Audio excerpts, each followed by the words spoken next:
If you want to check out faster on Doordash without typing in your card details every single time, using Apple Pay is by far the easiest way to go. So firstly, we need to make sure that Apple Pay is properly linked inside your Doordash payment settings.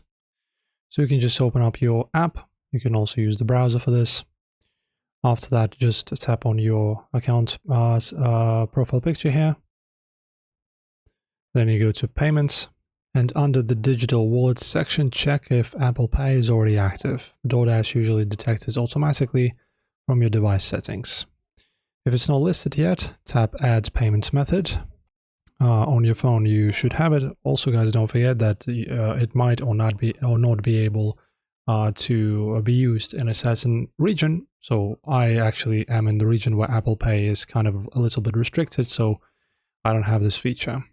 So just select Apple Pay from the list and just authorize the connection so it syncs directly with your Apple Wallet. And then you can just go ahead and order something. For example, you choose what is that? Let me see. Let's just choose anything. Then you just add it to cart. Navigate to your cart. Continue. And you can check out with that specific Apple Pay payments method that you've just added. Enjoy, guys, and subscribe.